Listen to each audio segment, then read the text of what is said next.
recording. So y'all are on YouTube. You're gonna be famous. You're gonna go viral. So I'm gonna, in the meeting today, I'm gonna go over the norms for U8 and then just kind of ask if you guys have any questions, and then we'll be good. I'm gonna send out an email to the coaches with this video. I'm gonna put it on our little Prineville Soccer Club YouTube channel that has like 4 videos. One of my videos though was like me randomly explaining how a tournament worked a few years ago, and it's got like 10,000 views. It just totally got picked up. Yeah. Every once in a while I get an email and someone makes some random comment on the video. It's like my one sensational YouTube video. 10,000 views. I'm pretty much famous. Nice. Yeah. Okay, so let's get started here. I'm going to share my screen and we'll go over the norms. Okay, where is that button? There it is. Okay. And norms, here we go. Okay, so I'll kind of just talk for a while, and then if you have any questions, feel free to put them in the chat as I go, or you can just ask me afterward. Okay, so for U8, kind of our standard practice is 2 practices a week, usually Monday, Wednesday, or Tuesday, Thursday for an hour. Usually 4:30 to 5:30, 5:30 to 6:30. That's the courteous time to do it because the sun goes down by 6:30 by the end of the season. So if you try to do 5 to 6, then the person who tries to, well, I don't know. I always try to do 2 practices in a row. You guys probably aren't practicing twice. So you're good, 5 to 6, whatever you do. And you should have a set of pop-up goals so you could go practice anywhere. No reason why you need to practice on the goals. We're starting to get the goals out finally. The U10 goals are out. The U8 goals are not out yet, but they will be this week. It's just first come, first serve, wherever you end up. Big rule, I think a basic philosophy behind coaching youth soccer: don't do things that make kids stand in line. And, 2 kids in line and 2 kids moving, like it's probably like I do a drill that involves 4 kids and only 1 kid's going at a time, but they're all going every 10 seconds. Like that's pretty good drill. But, you'll see people like 5, 6 kids stand in line while 1 kid shoots at the goal and then gets their ball and then gets back in line. And then the next kid goes. And that's like totally the guy who's got like a analytical brain like me, who's like, I need to keep everything under control. I'm not good at multitasking. So 1 kid at a time gets to do something. Probably not the best philosophy. So like with U8, what I would do, I would teach them how to kick a soccer ball. Okay, and so like this is the perfect level of teaching for U8. You take off your shoe and you tell the kids, say no to the toe, and do not kick the ball with your toe. Toe punching is once in a while useful, 99% of the time bad habit. Say no to the toe. Instead, either kick with your laces, so strike the ball and hit the ball with your laces, which my boot doesn't have any laces, or turn your foot sideways and hit it with your heel and your insole. Don't use the front of your foot, still no to the toe up here, hit it like with the heel. And so usually for passing, controlling the ball well, you have better control of where the ball goes if you hit it with the side of your foot. You have more power when you drive the ball with your laces. And so I would teach kids to use these 2 parts of their feet. And then, I'd usually get them to say back to me, what do you say to the toe? No, say no to the toe, or get them just say that. They remember that, because it rhymes. And I'm putting my shoe back on, sorry. And then rather than 1 kid at a time shooting so you can look at them, is just let them all do it 10 times and go get their ball and get back in line, like on the line, like on the goal line. And then every kid shoots at the same time, or, okay, you go, and you can kind of walk down the line and evaluate whether they're hitting the ball correctly. Take time to learn to kick the ball with your laces. Take time to learn to kick the ball with the inside of your foot. Take time to learn to kick the ball with both your left foot and your right foot. So most kids are right-footed, and I've always stressed the importance of learning to use their left foot as well. And so kids are usually capable of developing that skill in U8. So, but the way that I would do that and not have everybody stand in line is I'd have them all line up on the penalty line. There is no penalty line. So all line up on the goalie box. and then all kick at the goal at the same time, and then all go get their ball at the same time, and then all come back, set their ball up again and kick again. And so, there's much better systems, but that's the kind of the philosophy. Like I said, I'll send out a couple of videos that are age group specific for a couple of decent drills. But I think more than whether or not a particular drill is good is if you have the right philosophy. And I think the philosophy you need to have is don't have them standing in line, but have them moving. Have it be fun. You want kids to come back to practice, and if they had a terrible time at practice because you made them stand in line all day, they probably won't want to. So their experience is a top priority, and then developing skills and doing it efficiently. And I think by keeping them moving all the time, you can do that. Okay, now what I do in a U8 practice for dynamic warm-up is I have them all start on a sideline with the ball and line up all of them. And then I show them some basic skill like jumping and touching the ball with the opposite foot. So they're just putting one foot on the ball at a time, back and forth. And then I tell them, okay, now I want you to start moving. So I try to get them to kind of kick the ball or roll the ball, just slightly touch the ball and move it forward and kind of kick all of them. You have 10 kids going from one sideline to the other sideline, just tapping, and getting the sense that like every time they take a step, they can touch the ball with the opposite foot. So I'll do that a couple times down and back. Dynamic warm-up speaks of like, rather than stretching, like what they did to us in the 90s. I don't know, some of you guys probably aren't from the 90s, but I'm old enough to be from the 90s. In the 90s, it was like, oh, we got to stretch. First thing we do is stretch. And now like muscle physiologists say, oh, actually stretching is probably mostly bad for you. And don't do that except maybe after practice. And so you don't want to stretch cold muscles. And so instead you want to use your muscles to start warming up and that sort of thing. And so you can do drills for footwork and for ball control that involve them going back and forth. One that I like to do is you all face one direction, put one foot on the ball and kind of roll the ball. So if this is the ball, we're kind of like rolling the ball by putting our bottom of our foot on the top of the ball.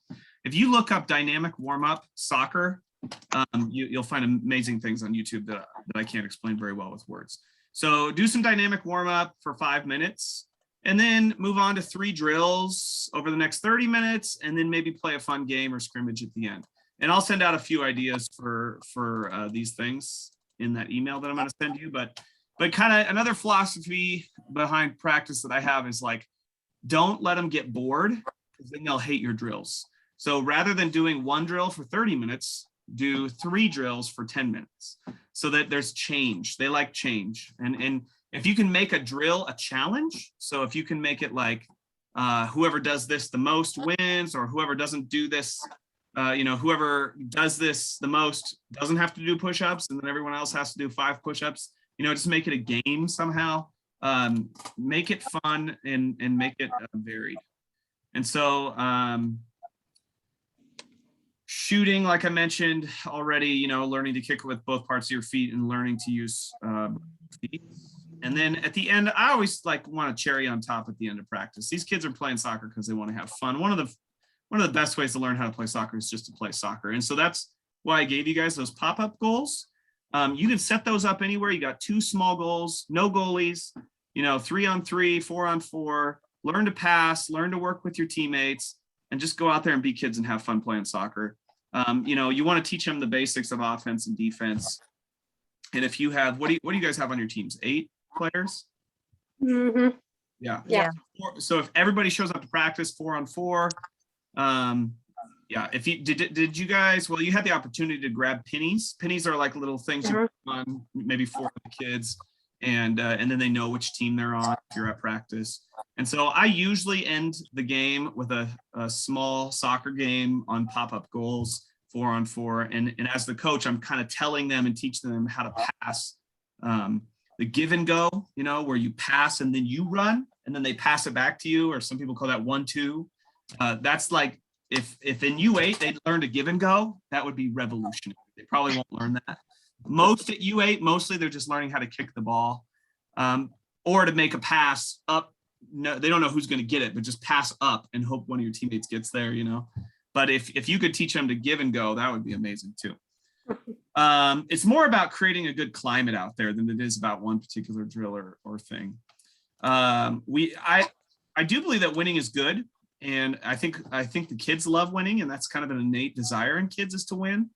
And so I encourage that we can definitely talk about winning, but also learning how to not win and still have a good attitude about it too is important. All right, so there's some philosophy on practice. Before I jabber on some more about games, let me spotlight this. So I'm going to stop sharing my screen. I'm going to spotlight this. So let me give you just a few of the details of the soccer field. So the U8 field is pretty simple. These kids just finished U5 or U6 where there is just a pop-up goal. And so now we've added real goals to the field. And I think those are about 6 feet by 12 feet. So they're a decent sized goal. So there's a goal out here on each side that's like a permanent aluminum goal with a net. And there's a loop in the middle of the field. So when one team is kicking off, so say this team, we're going to call them the X's. So let's see, you got 5 on the field. So I usually probably go 1 forward, 2 midfielders, 2 defenders. So when this team is kicking off, so if this guy's kicking off, then the circles need to be outside of the circle. So the circles are the other team. And so 2 defenders in the back, 2 midfielders and a forward. So they have to be outside of the circle when this team is kicking off. If this guy was going to kick off, this X would need to get out of the circle. So that's the purpose of that circle, is just to start. You have a half, and then you have what's called a 6-yard box that goes around the goal. And the only purpose of the 6-yard box that I'm aware of is as a place to put the ball when there's a goal kick. And so if the circles are trying to score in this goal, if they kick the ball out and the possession now is the X's ball, the X's can put the ball anywhere on this line right here, and they can kick. They have what's called a goal kick. Now, the alternative, when the ball goes out on the back line, the alternative is if the X's were to kick the ball out, then the circles would get a corner kick. And so there's these 4 little marks on the corners. And you'll have referees who will be running all of this. So you don't need to know these rules particularly well. You'll have some high school players who are reffing for you, and probably just 1, maybe 2. And they'll know whether the X's kick it out or the O's kick it out, whether it's a corner kick or a goal kick. That's probably the hardest thing to remember at this age group. For those of you who are coaching, is if the team that kicks the ball out has their own goal right there, then it's a corner kick. If the people trying to score on the goal kick it out, then it's a goal kick. So you'll get used to that. At first, it's like, oh, I can't remember which one. I see a lot of people get confused here, and that's normal. Not a big deal. You'll pick it up. So anyway, that's kind of the structure of the game. 5-on-5, no goalies. Okay, no goalies. It's good that, you know, in your games, the scores might be like 6-8, you know, and that's good. Lots of achievement for the kids. When you get to high school, soccer game might be 2-1, you know, but in these younger kid games, it's usually like a high scoring game, which is fun. Like I said, I would play a couple kids back at defense. If you think you're playing a hard team, you might put a 3rd kid on defense and get rid of your forward, and have 3-2. Or you could do 2-2-1, or you could do 2-3.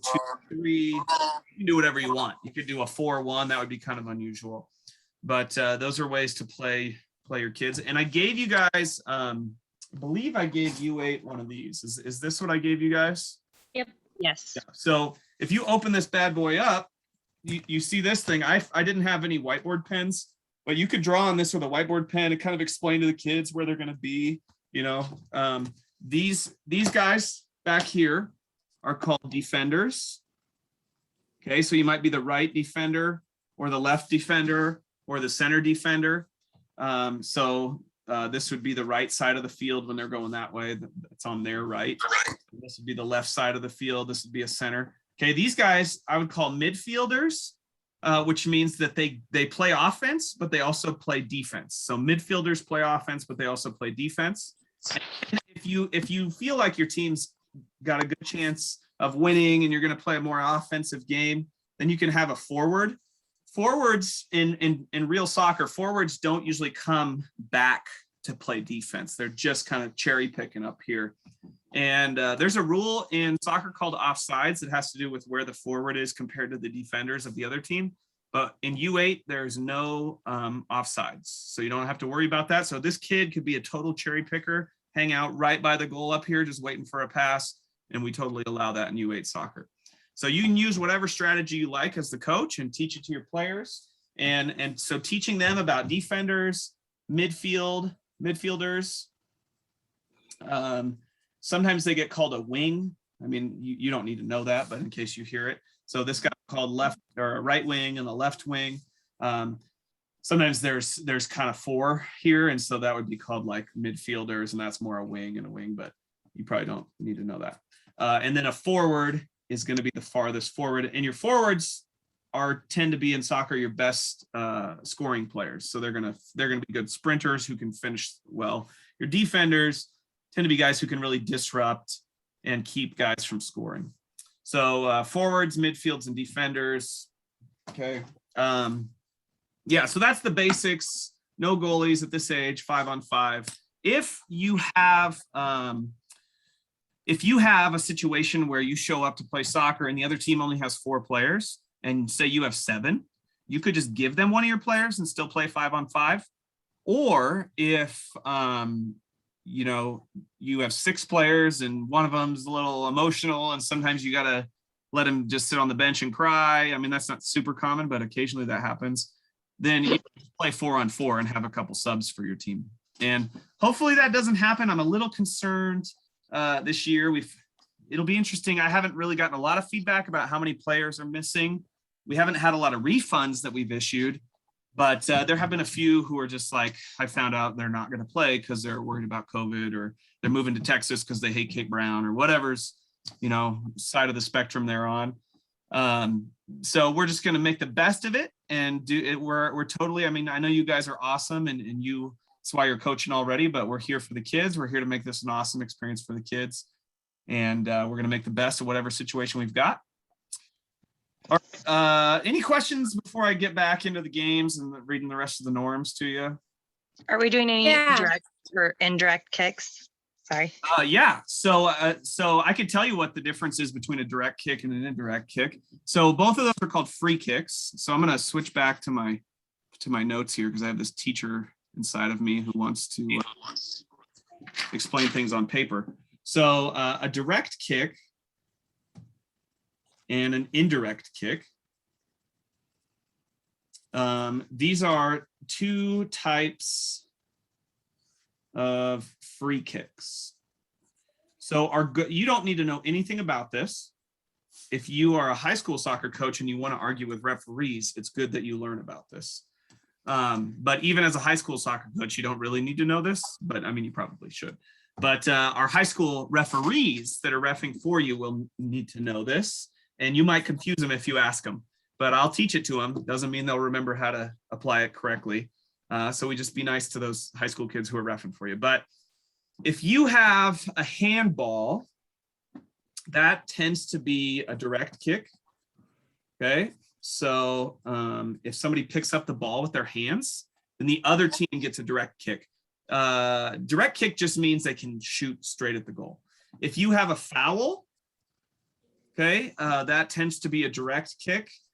What else? Handball, foul. That's most of your direct kicks. If you have a injury, so say that a kid gets hurt, fall out, you got to be a good referee to even know when to use this one. Most free kicks are direct kicks. If somebody has possession of the ball, but it's not like they're going to score quickly. So they're dribbling and they're halfway down the field and they've got the ball, but there was just an event back at the field. So this guy's got the ball right here and he's dribbling that way, but this kid just got hurt and he's on the ground crying. Okay, there's no immediate chance of somebody scoring. The referee should blow the whistle and just say, hey, hold on, go check on this kid, bring out the coach to check on this kid. And after it's all done, this guy had possession. And so you're kind of just returning to play. So then you give an indirect kick to this guy. And so an indirect kick, direct kick would be a handball or a foul. Indirect kick would be an injury. There's probably some other examples I'm not thinking of. So can score from kick. Okay, so this guy, when you have a direct kick, he can shoot the ball at the goal and put it in the goal.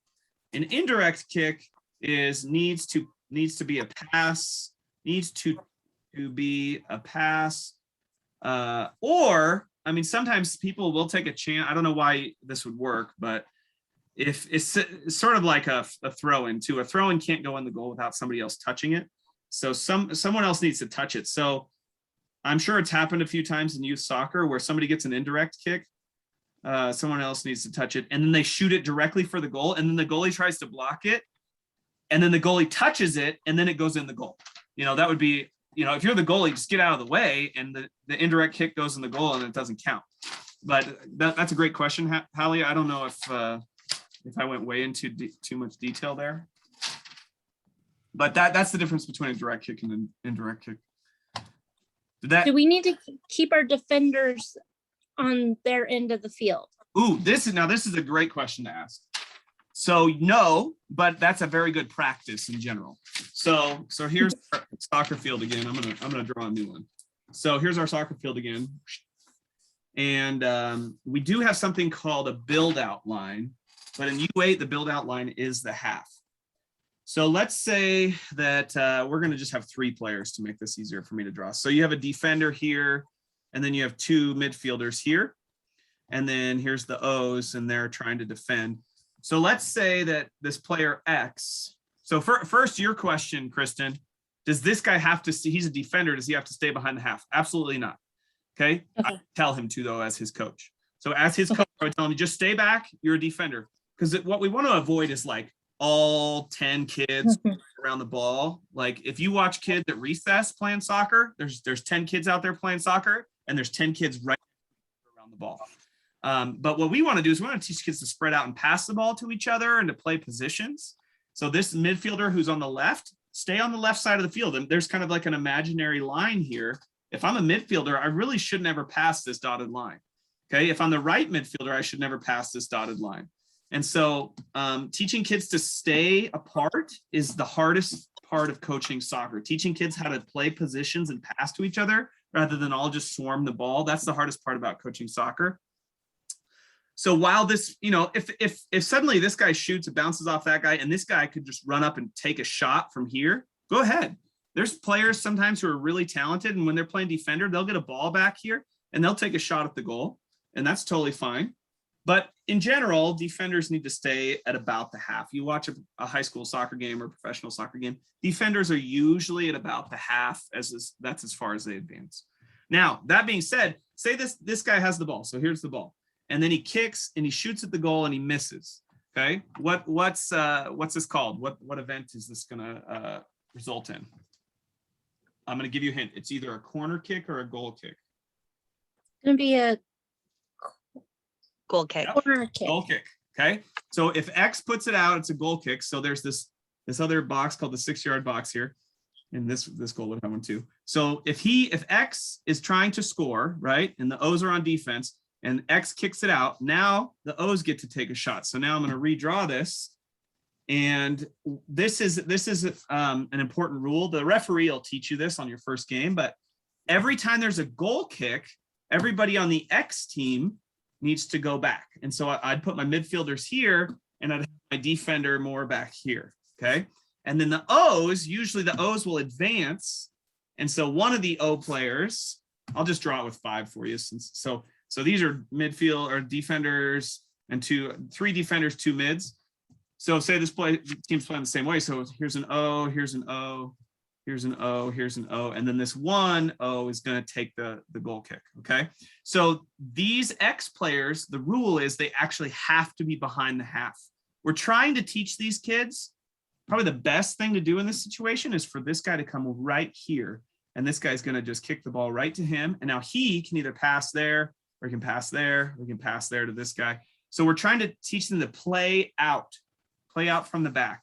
And so we force this team to get off their side of the field so that these guys can learn to play out the back and actually pass the ball. And that this line right here isn't just the half, it's also called the build out line. And in U12, so here's U12 soccer, this is U8, okay? In U10, it's the same, the build out line is here. But in U12, the soccer field actually has another line right about there, and we call it the build out line. And it's so that players can learn.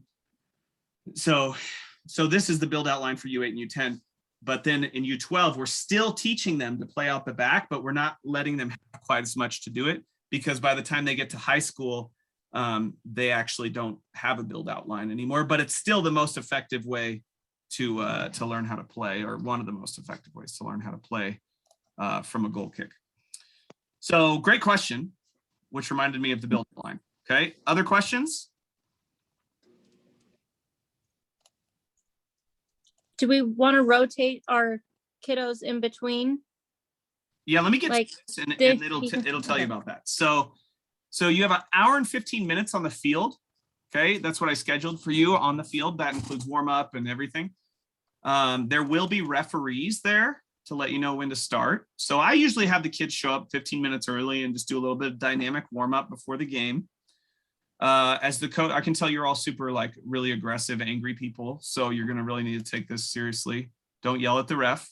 Occasionally we got some dad, stereotypical dad who's just takes his stuff really serious. And usually that's in the older ages.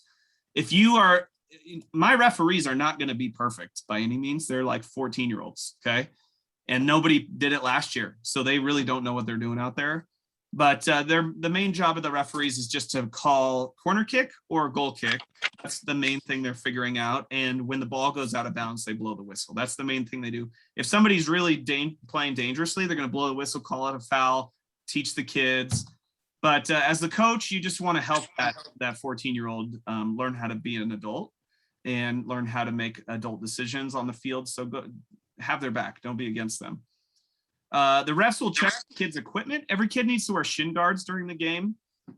We used to check for like football cleats. I honestly don't really care about that, but if it has if the kid's cleat has a cleat on the tip of their toe, that's technically a football cleat. They're not supposed to wear it. I think I've seen that before and just ignored it because I'm not going to kick a kid off the field because he has a cleat on his toe. If he was wearing metal baseball cleats, he definitely would not be allowed to play because he might actually hurt someone. But the big thing is the kids need to have shin guards. And we usually have a couple extra pair of shin guards in the soccer shed if you need one. The goal is that everybody plays at least 50% of the game. You will discover some kids want to play the whole time, most kids probably. And there actually may be some kids who their parents signed them up for soccer, not because they wanted to, because their parents wanted them to. And they might be content with playing just 50% of the game, but make sure you get every kid in for at least 50% of the game. Like I said, the goal is to play 5v5, depending on who shows up. It might have to be 4v4. Normally we use a size 3 ball. Here's something that you guys need to know. Size 3 balls are back ordered all around the country. And I have 100 size 3 balls that are supposed to show up 4 weeks ago, and they're still not here. So I gave all of you size 4 balls. Luckily, we had enough of those. So we're probably just going to do the whole season with size 4 balls this year. It's just a slightly bigger ball. There will be signs up that tell the spectators where to sit. And there will be 2 benches up, one for your team and one for the other team. And your kids who are not on the field can sit on the bench. And as a coach, if you like to manage your team well and like not have them doing weird things behind you in the sandbox, because there's a sandbox right next to the U8 fields, I tell them they are glued to the bench when they are not playing. There's 2 20-minute halves. If at 10 minutes into a half, so this was your question, Kristen, if at 10 minutes into a half, you want to swap them out, I think that's absolutely great. I encourage you to just figure out what your players need and what works best for your kids. It's kind of hard to remember. My wife used to keep a list for me of like who's played how many minutes, and she used to let me know who needed to sub when. That's super useful. I trust your judgment. You do not have to give every kid the same amount of playing time, but you do need to give every kid at least half of every game. And you never have more than, like if you are playing 5v5, you should only have 8 kids on your team, so it shouldn't be a problem for every kid to play at least 50% of the game. Do they need to change positions, I guess, was what I was trying to ask. Oh, no, yeah, it's once again, it's your judgment. Some kids love playing defender. Some kids want to score and they love playing midfield. Some kids may love trying to score, but are going to help the team the most by playing defender. And you're the coach, and you can do what you decide. I would just make sure as much as you can that you do what makes every kid feel a part of the team and feel valued. There's no offsides. So in case you know what the offsides rule is, we're not enforcing that. If you don't know what it is, that's okay. You don't need to know it till U10. Wow, I have that in U8. This can't be right. So this is wrong. So in U8, we give a second chance. If they're U8 is the first time they're learning to throw the ball in. So I copied this from U10 or U12, and I just messed this part up. So there should absolutely be a second chance, maybe even a third chance for kids. And I'll tell the referees this is their job. So if a kid goes to throw a ball in, it's supposed to be, so in a nutshell, the ball in both hands, directly behind their head, directly forward, both their feet on the ground. It's kind of crazy how many rules there are for throwing in the ball, but they pick up the ball with 2 hands, they put it directly behind their head, they throw it in directly in front of them. That's the official rule. If they spin the ball, technically they're not supposed to do that. At this age group, if they're just throwing the ball over their head with 2 feet on the ground, I'd say that's a victory. So this is a big thing at their age group, is teaching them to throw in the ball correctly. I would definitely do that at practice. And I would really stress 2 feet on the ground. A lot of times they jump or they run and pick up a foot. And my referees, I'm training them to actually do this right. They'll blow the whistle, they'll give them a second chance, and then they'll probably give the ball to the other team. Okay, so it's 1 second chance in U8. So big thing U8 coaches can do is teach their players to throw the ball in correctly. Yeah, fouls result in a direct kick. Handball stops the game at the discretion of the referee. So the referee does not have to stop the game for a handball. So say a kid is driving with the ball, and here's the defender, and he kicks the ball and it hits the defender in the hand, goes toward the goal, and this kid runs right past the defender, still has the ball and has a good shot at the goal. There is no reason to call a handball in that situation, because this player had advantage. The guy did a handball. This player maintained advantage. And so just shoot the ball and make a goal. But let's say instead, this guy's dribbling the ball, defender, and he kicks the ball past the defender, and the defender puts his hand out, slaps the ball, and then the ball goes to behind the player who just had advantage. He just lost his advantage because that guy used hands. Then that would be a perfect situation. Blow the whistle and give the kid a handball.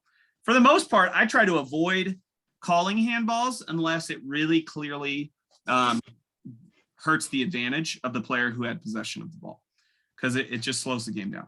So don't be mad if the referees don't always call handballs. They're not allowed to use their heads. This is a controversial new rule, but we're trying to protect kids from concussions and running their head into other people's heads, and so no headers. You can certainly practice using your heads in practice. It's important that kids start to learn how to use their head, but in the games, they're not allowed to use their head. This would be an indirect kick. This is probably why this is worth knowing. So if a kid uses their head, the other team will be given an indirect kick, which means the other team has to pass to one of their teammates, who then should shoot at the goal. It cannot be a direct shot into the goal. So that's probably why Hallie was asking that question, because she is a smarty pants and wanted to know, why did I say indirect kick here and direct kick up there? Thanks. After the game, have your kids hit elbows with the other team and make a cheering tunnel. So coaches, it's your job to be like, okay, parents, get up. We're going to do a cheering tunnel. And everybody puts their hands like this, and everybody else puts their hands like that. And it makes a tunnel of all the parents' hands. And then the kids start running through, have all the kids run through the same direction. Otherwise, you're going to have a collision. But everybody cheers for the kids while they run through the tunnel. And, we encourage kids to win games and to score goals, but ultimately we want to celebrate all those kids out there and make it a great experience for them. So cheering tunnel is a great addition to the end of every soccer game. And then you should have given out that parent folder to somebody to be the team parent. And that parent should organize someone to bring snacks for after the game every time. Sorry, I talked so much. Last parent meeting or last coach training went for 21 minutes. This one went for 37 minutes. I apologize. So you had some great questions. So anything else that you guys are wondering about? When do we pick up jerseys? Oh, good question, jerseys. So I have socks. The socks showed up on Tuesday, finally. The shorts showed up a couple weeks ago. We have a jersey that got printed wrong. And it had they had some defect in their printer and it put down purple lines where there were supposed to be no ink. And so that looks a little strange, but I'll probably give you those regardless. But I don't really want to give you those and then give you the other ones when they finally show up this week. They were supposed to show up at the latest on Friday. Big shocker, this company that I'm never going to work with again, who's probably got their own supply chain issues, is still not getting them to us. And so hopefully they'll be here this week. I was told they'd be here last week, maybe by Friday.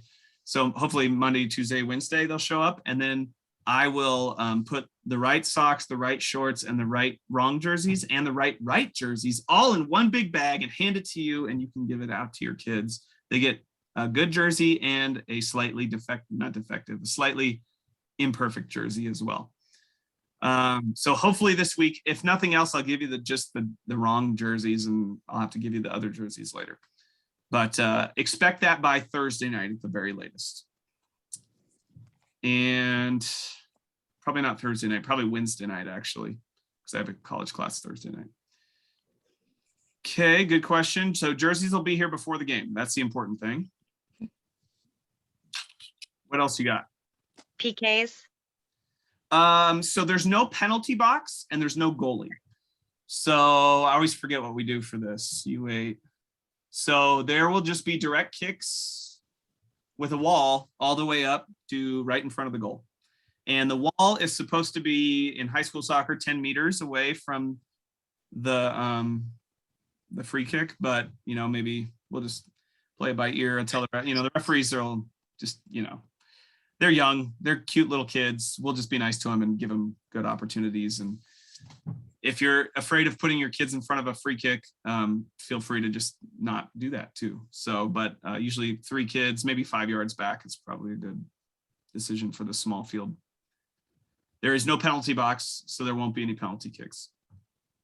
And then if you get to penalty kick, like in the tournament, I'll have another Zoom like this for the tournament, but in the tournament, you might have your kids practice shooting from the half field line, because that's what we did for penalty kicks last year or 2 years ago, is rather than having a goalie, because there is no goalie, we just say, okay, we're going to put the ball on the half, and whoever makes the most goals from the half wins. So that was our abbreviated version of penalty kicks for U8 soccer one year. Other questions?